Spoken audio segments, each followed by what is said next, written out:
¿Qué impulsa a una nación a extender su poder más allá de sus fronteras? ¿La ambición, el miedo, o algo tan sutil como la creencia en un destino escrito por sí misma? La historia de Estados Unidos no se limita a las costas de Norteamérica. Desde sus inicios, este país ha tejido una red global de influencia, ideales y dominio, una historia que algunos llaman imperialismo. La semilla del imperio estadounidense se enterró incluso antes de la independencia. Los británicos y franceses ya competían por territorios en América, pero el sueño de un continente libre ocultaba una verdad: la conquista sistemática de tierras indígenas. Miles de tribus fueron desplazadas o exterminadas mientras los colonos proclamaban que su expansión era el destino manifiesto. ¿Un destino? Otra palabra para el expansionismo. La expansión territorial de Estados Unidos, desde 1783 hasta fines del siglo XIX. El siglo XIX fue la era de las adquisiciones. La compra de Luisiana, en 1803, duplicó el tamaño del país, pero ¿a qué costo?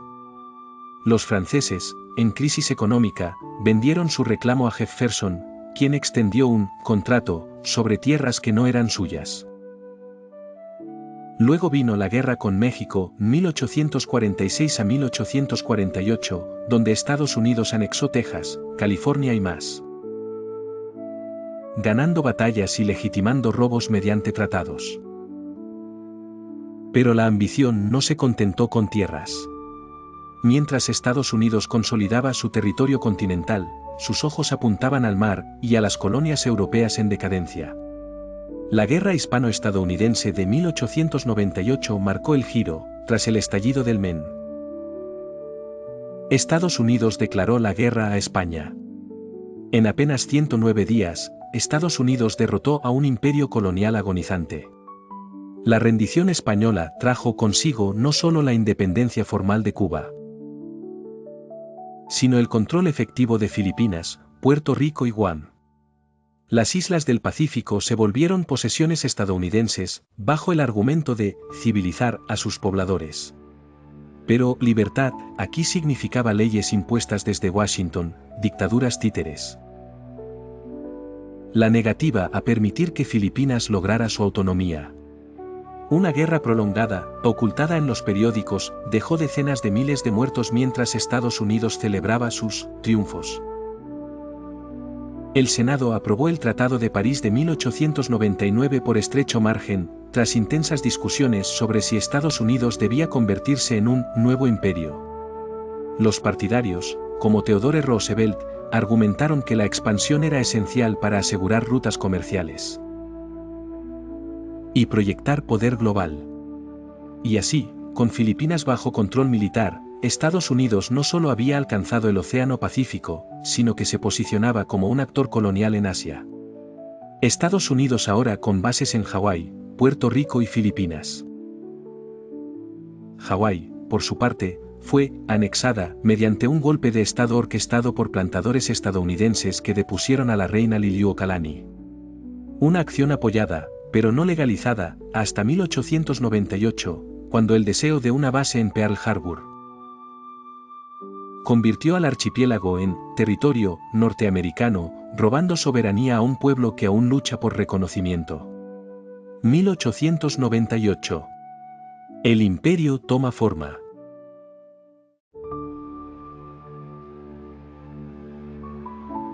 La victoria sobre España marca no el fin de una era de intervención sino el nacimiento de una política exterior más agresiva.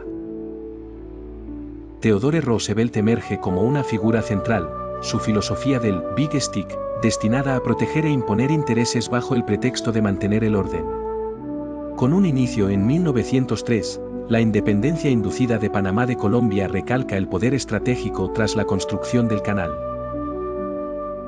Un canal por el que se sacrificaron miles de vidas debido a enfermedades y accidentes, una obra maestra que aseguraba dominación sobre el comercio global.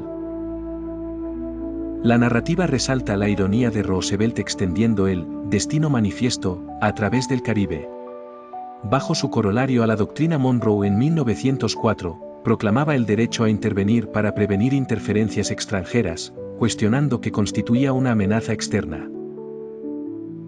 La libertad de Cuba quedó condicionada por el Acuerdo Platt, que legitimaba la intervención estadounidense. Los años posteriores presagian una era de ocupaciones preventivas en Nicaragua, Haití y República Dominicana. Las intervenciones aseguraban el resguardo de inversiones bajo marines estadounidenses, mientras Washington designaba autoridades títeres, reprimiendo poblaciones y saqueando recursos a nombre de la estabilidad. Bajo la administración de Wilson, con un enfoque en democratización global, interferencias en la Revolución Mexicana ayudaban a manipular resultados políticos para seguridad comercial. En México fue evidente el control sobre el petróleo, un recurso preciado arrebatado tras pactos convenientes. Las corporaciones estadounidenses, personificadas por la United Fruit Company, se convirtieron en protagonistas de una historia donde naciones completas funcionaban como extensiones de sus plantaciones. El hambre y la miseria eran moneda corriente donde la tierra se trabajaba solo para exportar mercancías cultivadas en campos propiedad de intereses extranjeros. El contexto global propiciado por la Primera Guerra Mundial posicionó a Estados Unidos como un titán económico. Su neutralidad le permitió facilitar armamentos a todas las facciones en conflicto.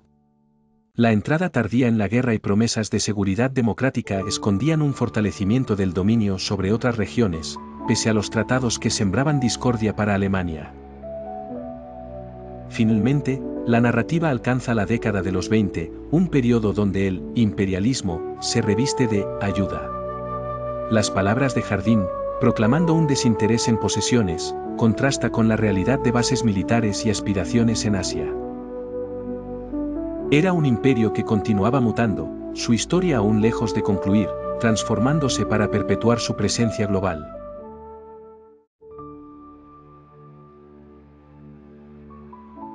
La Segunda Guerra Mundial fue el trampolín definitivo para Estados Unidos. Mientras Roosevelt prometía un mundo postimperialista, Estados Unidos reescribía las reglas del poder global con sello económico y diplomático. El programa Lend-Lease ayudó a aliados como la Unión Soviética y Gran Bretaña, pero fue un préstamo con interés, bases militares futuras y acceso a mercados. Washington tenía planes para reconstruir y controlar las ruinas. En 1944, en Bretton Woods, Estados Unidos forjó el sistema financiero mundial bajo su moneda. El dólar se convirtió en la oro global, respaldado por las reservas norteamericanas. FMI y Banco Mundial surgieron para asegurar deudas pagadas con recursos naturales. La Guerra Fría convirtió el mundo en un tablero de ajedrez. El Tratado de Seguridad Mutua justificó una red global de bases militares. Operaciones encubiertas surgían cuando gobiernos no aceptaban el orden capitalista. En 1954, Jacobo Arbenz redistribuía tierras y nacionalizó plantaciones de bananas. La respuesta fue Operación PB Success, propaganda falsa, golpe militar y asesoramiento de la CIA. El nuevo dictador permitió recuperar fincas. Cuba, bajo Fidel Castro, fue un escándalo. Tras nacionalizar empresas norteamericanas, Estados Unidos aplicó bloqueos y planificó invasiones fallidas. El Tratado de Alianza para el Progreso prometió desarrollo a cambio de luchar contra comunistas. En América Latina, Estados Unidos usó ayuda para influir. En los años 60 y 70, entrenaba ejércitos en la Escuela de las Américas mientras apoyaba golpes militares. La realidad, mantener acceso a petróleo, minerales y mercados. La guerra de Vietnam fue la prueba más sangrienta. Estados Unidos bombardeó almas y ecosistemas para contener el dominó comunista, dejando millones muertos y un país en ruinas. Empresas norteamericanas hoy operan en Vietnam. Cuando la Guerra Fría terminó, Estados Unidos reinventó su rol como imperio económico. El neoliberalismo se impuso en Latinoamérica, Asia y África a través del FMI, gobiernos quebrados aceptaban ajustes estructurales o enfrentaban golpes. Hoy, el imperio usa nuevas herramientas, drones en Pakistán y Yemen, contratos para mercenarios privados o sanciones económicas. El lema sigue siendo, la democracia o, proteger intereses estadounidenses. La historia recuerda, ¿a qué precio?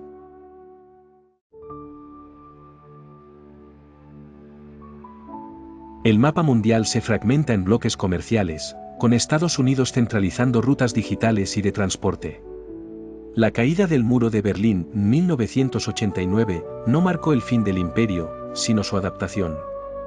Sin la URSS como rival, Estados Unidos redefinió su rol, el único superpotencia, punto.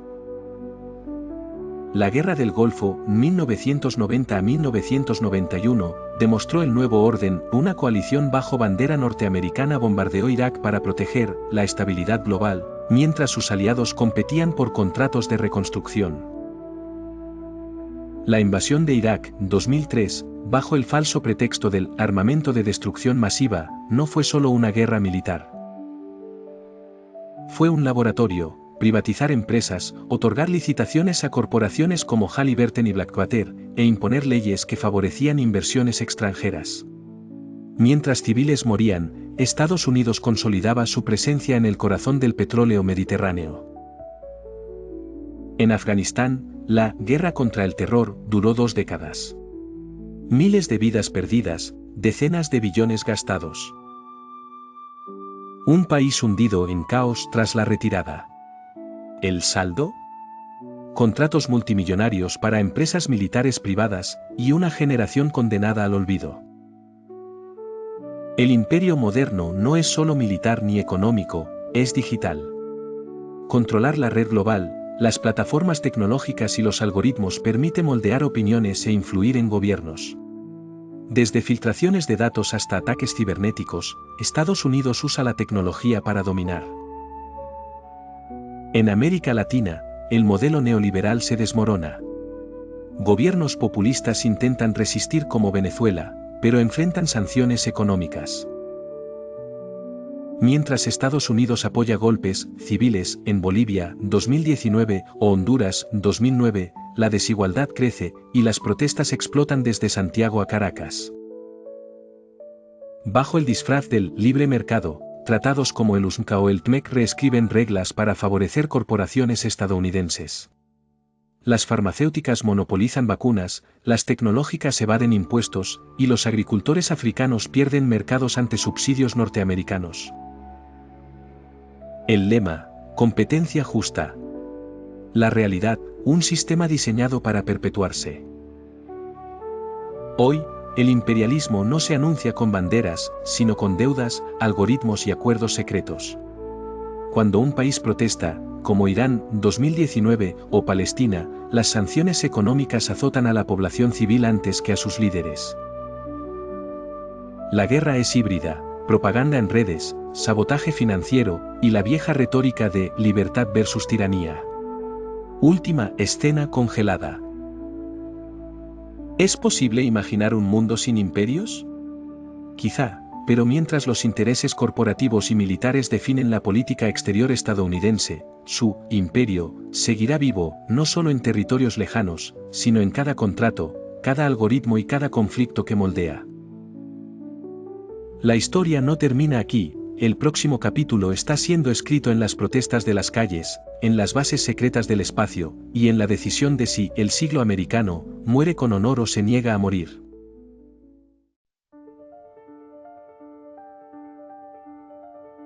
En el siglo XXI, el imperio estadounidense se viste de liderazgo global.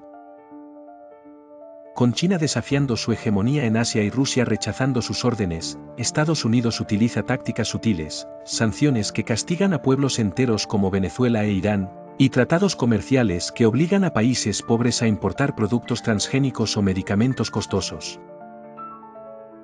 Las sanciones no como políticas, sino como armas económicas.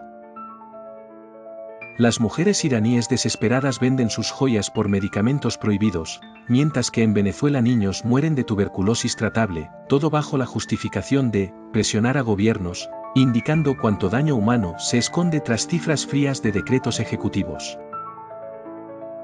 Las empresas estadounidenses operan donde el gobierno no puede intervenir militarmente. En Afganistán, se concede licencia para extraer $1 billón en minerales del país destrozado, mientras las ONG reciben fondos solo si apoyan políticas neoliberales. El capitalismo globalizado se convierte en un circo donde Estados Unidos siempre posee asientos VIP. El 1% de la población mundial posee más riqueza que el 92%. Mientras el mundo enfrenta crisis climáticas o epidemias, las corporaciones utilizan el clima para expandirse, comprando tierras fértiles en África o patentando plantas resistentes al cambio climático. ¿Salvar el planeta? Sí, pero bajo términos que aseguren ganancias. El movimiento Black Lives Matter, estudiantes chilenos contra la educación privatizada, indígenas mexicanos defendiendo sus territorios. La resistencia se redefine. En Latinoamérica, los jóvenes repudian tanto a gobiernos corruptos como el intervencionismo externo. En Estados Unidos, movimientos antiimperialistas exigen justicia por décadas de violencia en Irak o Puerto Rico, olvidado tras el huracán María. La pregunta persiste, ¿puede un imperio seguir existiendo si su población deja de defenderlo? En este mapa podemos ver nodos de Internet, rutas petroleras y bases militares forman una red centrada en Estados Unidos. El imperialismo no es solo un error histórico, sino un sistema. Sobrevive porque corporaciones, políticos y consumidores dependen de un ciclo, recursos baratos del sur, productos manufacturados en condiciones de explotación y tecnología controlada desde el norte. Necesitamos reconstruir un mundo donde la democracia no se exporte a balazos ni se imponga con deudas. Donde la ayuda no esconda intereses petroleros o tecnológicos, ¿es posible? La historia dice que sí, pero primero debemos admitir que el siglo americano nació de una mentira, que su poder es benevolente.